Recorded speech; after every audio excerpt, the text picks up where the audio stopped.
خان صاحب کے حوالے سے جب میں کچھ سٹارٹنگ کی آپ کی ویڈیوز دیکھتا ہوں تو اب تھوڑا سا آپ کا رویہ پی ٹی آئی کے لیے سخت ہوتا تھا۔ وجہ یہ ہے کہ میں تو ویسے خان صاحب کے ساتھ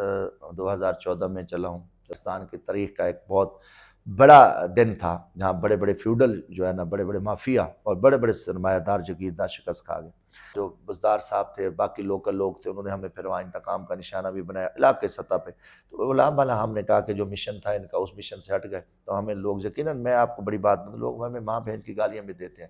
بزدار کا لگانے کا فیصلہ مجھے کوئی لڑکی فون بھی کرتی تھی، چاہے وہ اچھے طریقے سے بھی کرتی تھی، دل کا بھید اللہ جانتا ہے، تو میں اس کو دوسری نیگیٹو پوزیشن میں دیکھتا تھا کہ ہو سکتا ہے کسی سردار نے، کسی وڈیرے نے پلان کیا۔ میں نے زرداری کو بھی دیکھا، نواز شریف کو بھی دیکھا، اور ایک شخص میں نے کہا ایک مخلص ہے جس نے اس قوم کو عزت بھی دی ہے، ورلڈ کپ بھی جیتا ہے، تو اب اس کا جو ہے نا ساتھ دینا چاہیے۔ صاحب نے اس کو ایک پسماندہ علاقے کا بندہ دیکھ کے اس کو وزیر اعلیٰ بنایا تاکہ وہاں کی پسماندگی دور کرے، اچھا چلے، مگر وہ نالیگ ثابت ہوا۔ کتنے پیسے کما لیے؟ سے کہتا ہوں اور بڑے فخر سے کہتا ہوں، اس اسمبلی کا پورے پاکستان میں غریب ترین ایم این اے ہوں جو 5 الیکشن قومی اسمبلی کے جیت چکا ہوں، جس کا گھر نہیں ہے۔ بسم اللہ الرحمن الرحیم۔ السلام علیکم، سردار فیصل آپ کے ساتھ حاضر خدمت ہے۔ میرے ساتھ آج کون موجود ہے؟ ویسے ان سے گپ شپ تو ہوتی رہتی ہے، پارلیمنٹ میں ملتے ہیں، بڑا بے باک بولتے ہیں، ان کا تجزیہ بڑا بے باک ہوتا ہے۔ بزدار کا لگانے کا فیصلہ ٹھیک تھا، کسی تعارف کے محتاج نہیں ہے۔ سب سے اچھی بات یہ ہے کہ گراؤنڈ کے آدمی ہے، گراؤنڈ کی سیاست شروع کی اور اللہ پاک نے پارلیمنٹ تک پہنچا دیا۔ میرے ساتھ موجود ہے پارلیمنٹیرین ہیں، ایم این اے ہیں، جمشید دستی صاحب۔ دستی صاحب بہت شکریہ آپ کے وقت کا، آپ نے مجھے وقت دیا، ٹائم دیا۔ سر سب سے پہلے مختلف کچھ کویسچنز آپ سے میں کروں گا۔ خان صاحب کے حوالے سے جب میں کچھ سٹارٹنگ کی آپ کی ویڈیوز دیکھتا ہوں تو اب تھوڑا سا آپ کا رویہ پی ٹی آئی کے لیے سخت ہوتا تھا۔ سر کون سی چیز ہے جس نے آپ کو چینج کیا اور پھر خان صاحب کے لیے آپ کی محبت بڑھی؟ گزارش تھی کہ وجہ یہ ہے کہ میں تو ویسے خان صاحب کے ساتھ 2014 میں چلا ہوں، جب خان صاحب نے دھرنا دیا، میں آزاد 2 حلقے جیتے تھے الحمدللہ، اور یہ میرے لیے بڑی اعزاز کی بات تھی کہ میں ایک مزدور آدمی ہوں کہ میں نے نواب زادوں کو بھی شکست دی اور خرسبان کو بھی شکست دی۔ یہ ایک میں سمجھتا ہوں کہ پاکستان کی تاریخ کا ایک بہت بڑا دن تھا جہاں بڑے بڑے فیوڈل جو ہے نا، بڑے بڑے مافیا اور بڑے بڑے سرمایہ دار جگیردار شکست کھا گئے۔ تو میرا مشن بھی یہ کہ کوئی اس ملک میں اچھا بندہ آئے جو پاکستان کو اس حالات سے، اس ظلم سے، اس تشدد سے، اس ناانصافی سے نکالے۔ تو جب خان صاحب کے ساتھ چلا تو پھر اس میں کچھ لوگ جو میرے مخالفین تھے، سیاسی وڈیرے جگیردار، جو بعد میں بھاگ بھی گئے، پی ٹی آئی کو چھوڑ گئے، تو پھر ان کی وجہ سے میں پیچھے چلا گیا۔ میں نے کہا یار میرا ان کے ساتھ نہیں بیٹھنا، کیونکہ میں نے پولیٹیکل جدوجہد ان کے خلاف ہی کی تھی۔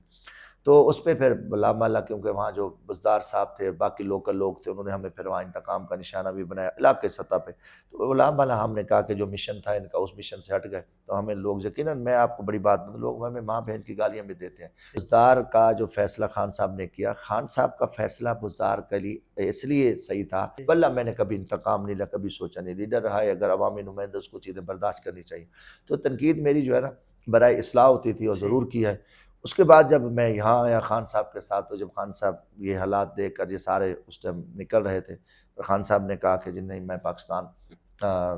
کے جو مافیاز ہیں، جو بدماشیاں کر رہے ہیں، اس ملک کو، کچھ حکومت کو نہیں چلنے دیتے، میرے لیے ملک کے لیے مسائل پیدا کر رہے ہیں، جس میں امریکن کا سیفر آ گیا، ساری چیزیں۔ میں نے کہا یار ایک بندہ ہے، میں نے زرداری کو بھی دیکھا، نواز شریف کو بھی دیکھا، اور ایک شخص میں نے کہا ایک مخلص ہے جس نے اس قوم کو عزت بھی دی ہے، ورلڈ کپ بھی جیتا ہے، تو اب اس کا جو ہے نا ساتھ دینا چاہیے۔ اور اس مشکل وقت میں مجھے نہیں پتا تھا کہ کل میرے ساتھ کیا ہونا ہے، سب حالات کے دیکھ کے، سب کچھ سمجھ کے میں نے کہا کہ میں ایک لیڈر سٹینڈ لے رہا ہے، اور ملک کے لیے، آئین کے لیے، قوم کے لیے، اور اس کے ساتھ زیادتی ہے امریکہ۔ حقیقت میں تو کلیئر کہتا ہوں کہ امریکہ جو ہے نا عالم اسلام کا دشمن ہے، اور ہمارے کروڑوں مسلمانوں کو قاتل ہے۔ جو کچھ اس فلسطین میں ہو رہا ہے، غزہ میں ہو رہا ہے، اس کے پیچھے امریکہ ہے، اور جو کچھ مودی نے کیا ہے اس کے پیچھے امریکہ ہے۔ تو پھر امریکہ کے خان صاحب کی جب اس نے حکومت ہٹائی، جب میں سیفر آیا، تو اس پہ مجھے بہت سخت تکلیف تھی۔ میں نے کہا یار اس مرد مجاہد کا ساتھ دینا چاہیے۔ اچھا مجھے یہ بتائیے گا کہ بزدار صاحب کا آپ نے ذکر کیا، آپ کی گورنمنٹ تھی، حکومت تھی، بزدار کا لگانے کا فیصلہ ٹھیک تھا؟ کیونکہ آپ اسے وہاں سے جانتے ہیں جہاں سے وہ آتا ہے، تو آپ کیا سمجھتے ہیں کہ آپ کی پارٹی کو سب سے زیادہ نقصان بزدار کی وجہ سے ہوا نہیں ہوا جب آپ کی گورنمنٹ تھی؟ دیکھو گزارش تھی، اس ٹائم میں پی ٹی آئی میں نہیں تھا، ویسے میں بعد میں آیا نا، میں آپ کو بتاؤں، میں تو انہی کی وجہ سے پی ٹی آئی میں شامل نہیں ہوا تھا۔ ٹھیک ہے۔ اور بزدار کا جو فیصلہ خان صاحب نے کیا، خان صاحب کا فیصلہ بزدار کے لیے اس لیے صحیح تھا کہ خان صاحب نے دیکھا کہ یار یہ جو ڈیرہ غازی خان کا علاقہ توسا شریف ہے یہ پسماندہ ہے، ٹھیک ہے یہ جو اس کا بزدار کا حلقہ تھا یہ فاٹا کے ساتھ ملتا ہے، وہاں سے ڈی آئی خان کے پی سے ملتا ہے، ادھر بلوچستان سے موسیٰ خیل ڈسٹرکٹ سے ملتا ہے، ادھر پنجاب سے، وہاں پانی نہیں تھے، مسائل تھے، انہوں نے کہا کہ یار یہ بڑے بڑے جو علاقے ہیں لاہور ہے یہاں سے سی ایم آئے ہیں تو حق بنتا ہے۔ خان صاحب کو اس کی اگلی پوزیشن کا پتہ نہیں تھا، خان صاحب نے اس کو ایک پسماندہ علاقے کا بندہ دیکھ کے اس کو وزیر اعلیٰ بنایا تاکہ وہاں کی پسماندگی دور کرے، اچھا چلے، مگر وہ نالیک ثابت ہوا، حقیقت ہے اس میں وہ اتنی اہلیت نہیں تھی۔ خان صاحب کا فیصلہ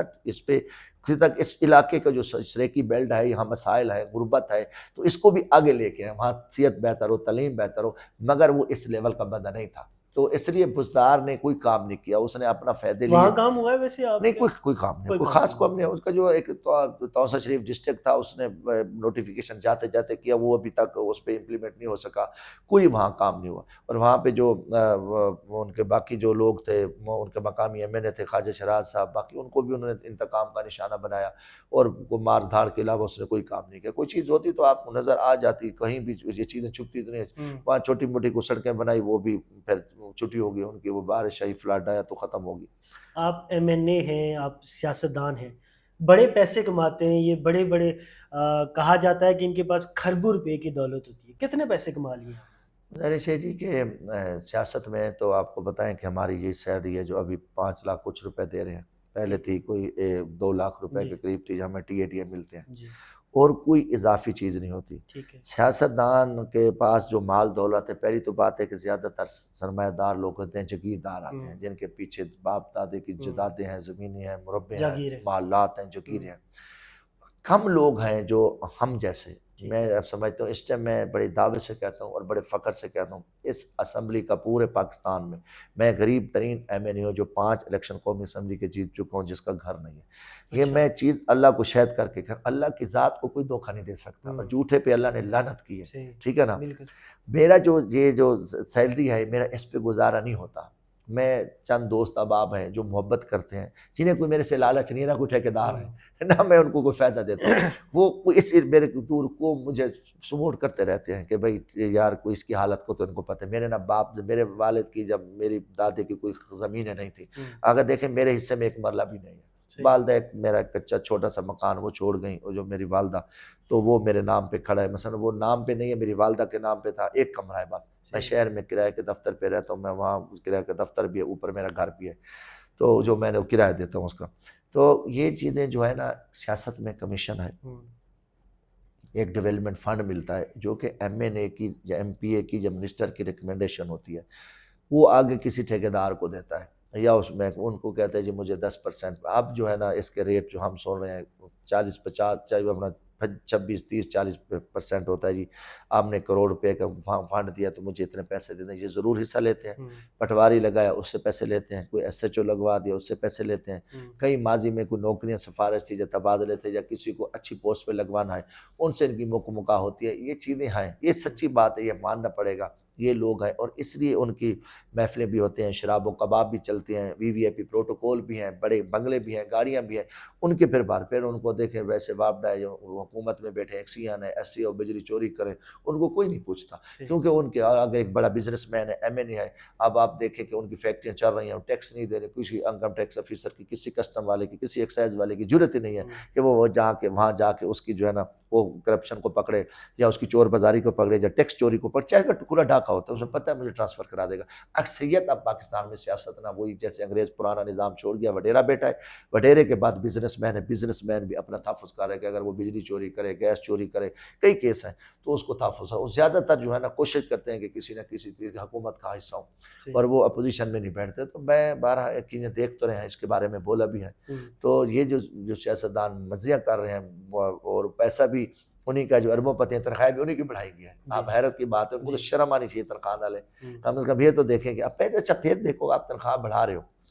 آپ پہلے ان کے ریکارڈ تو دیکھنے کہ یار یہ بندہ خود ارب پتی ہے تو یہ 5 لاکھ سے کیا کرے گا، یہ منشی منیجر نہیں کر رہا، یہ آپ کسی غریب کی تنخواہ بڑھا دو، کسی سرکاری ملازم کی تنخواہ بڑھا دو، تو یہ چیزیں انہوں نے کبھی نہیں دیکھی، کیونکہ یہاں تو ایک اندھا نظام ہے۔ سر خوش شکل بھی ہیں، خوش لباس بھی ہیں، ہم جب بھی آپ کو دیکھتے ہیں ایک بڑے سٹائل میں آپ پارلیمنٹ میں داخل ہوتے ہیں۔ سہیل وڈائی صاحب کے سٹائل میں یہ کویسچن پوچھنا چاہتا ہوں کہ لڑکیاں تو مرتی ہوں گی، گزارش ہے میرے بھائیوں، کیوں نہیں مرتی؟ آپ کو تو پتہ ہے کہ ایک چھوٹا سا بندے کو عہدہ مل جائے، آپ دیکھیں صحافی ہیں، تھوڑا سا آپ شہر بازار میں ہیں، تھوڑی آپ کی آواز ہو تو کئی آپ کے آگے پیچھے پھرتی ہیں، صحیح تو سیاستدان کے تو پیچھے زیادہ مہلت۔ بات ہے خاندانی تربیت اچھی ہے۔ صحیح میری والدہ نے ایک دیہات سے، مجھے فخر ہے، کچے گھر سے نکلا، میں بھیڑ بکریوں کا چراوا ہوں، میں نے 13 سال بھیڑ بکریاں چرائی ہیں۔ میں نے کوئی وہاں کوئی بڑا، میرا کوئی سیاسی بیک گراؤنڈ نہیں ہے، ہم روکھی روٹی کے ساتھ پلے ہیں۔ تو میں نے جب یہ آنکھ کھولی ہے نا تو میری ٹکراؤ جگیرداروں سے ہوا، تو میں چاہتے ہوئے بھی کسی لڑکی سے دوستی نہیں کر سکتا۔ شادی پسند کی ویسے ہے سر؟ نہیں، اچھا گھر والوں کی مرضی سے ہوئی ہاں، ہے؟ میں کوئی پسند کی، میری بلکہ والدہ کی خواہش تھی ٹھیک ہے علاقے، میری والدہ چلی گئی اس دنیا سے تو نزدیک کی نزدیک، میری کوئی پسند کی شادی، بلکہ میں نے والدہ سے بھی کہا تھا، پوچھتی تھی، میں کہا میں پسند کی شادی نہیں کروں گا، نہ میری کی ویسی سوچ تھی۔ اس کی دوسری چیز دیکھیں بھائیو، میں اس لیے ڈرا رہا کہ اگر میں کوئی ایسا شیطانی بھینٹ چڑھ جاؤں گا، میرے پیچھے بڑے بڑے جگیردار ہیں، اگر مجھے کوئی لڑکی فون بھی کرتی تھی، چاہے وہ اچھے طریقے سے بھی کرتی تھی، دل کا بھید اللہ جانتا ہے، تو میں اس کو دوسری نیگیٹو پوزیشن میں دیکھتا تھا کہ ہو سکتا ہے کسی سردار نے، کسی وڈیرے نے پلان کیا ہو کہ یار جمشید دستی کو جو ہے نا یہ کسی طریقے سے ہم کوئی وہ بنے۔ تو بارہ دیکھو جی، میری بنیاد تھی، جب میں دوسری کلاس میں تھا غالباً، مجھے والدہ نے نماز، میرے سے نماز قضا نہیں ہوئی، کبھی قضا ہوئی بھی ہے الحمدللہ، میں نے نماز، میں نے قرآن والدہ سے پڑھا، پھر مجھے جیل میں موقع ملا، میں وہاں قرآن کی تفسیر بھی پڑھی، مجھے ترجمہ پڑھنے کا بھی موقع ملا۔ تو اللہ کا شکر ہے، میرا جمعہ ہے، میرے روزے ہیں، میری نماز ہے، اور نماز بندے کو خوف دلاتی ہے۔ یقین مانو کسی کو تھوڑا سا بھی غصے میں کبھی انسان آتا ہے تو بعد میں یقیناً میں ان سے جا کے معافی مانگ لیتا ہوں۔ اور میرے ساتھ کوئی دوست ہے، میں کبھی ایک دو لڑکے کام کرتے ہیں، ان کو کبھی ملازم نہیں سمجھا۔ تو یہ دل میں دیکھو، جتنا تم اللہ سے، اللہ کا خوف رکھو گے تو کوئی دنیا آپ کو نقصان نہیں پہنچا سکتی۔ میں کہتا ہوں میرے لیے ایک بڑا اعزاز تھا کہ جب میں بڑے بڑے بادشاہوں وڈیروں کے مقابلے میں الیکشن لڑا، اور ایسے سمجھے کہ جیسے میں خوفناک آگ میں چھلانگ لگا رہا ہوں جہاں سے میں جل جاؤں گا۔ اور مجھے یہی والدہ کہتی تھی کہ آپ چھوٹی موٹی نوکری کر لیتے، کس چکر میں پڑے۔ میری ماں کو میری ایم این اے شپ کا کوئی پتہ نہیں تھا کہ میں نے کیا ہوتا ہے، یہ کیا بلا ہے۔ میں دیکھو نا، میں اتنا دیہاتی ہوں، میں پینڈو ہوں خالص، مجھے فخر ہے کہ میں وہاں بچھو سام مارتا۔ شہروں میں گھومتے ہیں، تونسا شریف کی زندگی ایک مختلف ہے، یہ لائٹوں کی زندگی ہے اور دیکھا دیکھی کی زندگی ہے۔ سر دوسری شادی کا کوئی پروگرام، کوئی لوگ نہیں سر، خوبصورتی تو ہے نا؟ گزارش ہے کہ اللہ کا شکر ہے، پہلی تو بات ہے کہ میری خیبر پختونخوا میں محمد قبیلے میں شادی ہوئی۔ میری وائف بے نظیر گورنمنٹ یونیورسٹی سے اس نے BS کیا ہوا ہے بایو کیمسٹری میں۔ اللہ نے مجھے میری خواہش پہ، میں دل میں تھا کہ اللہ تعالیٰ مجھے بیٹا دے، اس کا نام میں نے رکھا محمد حرب خان،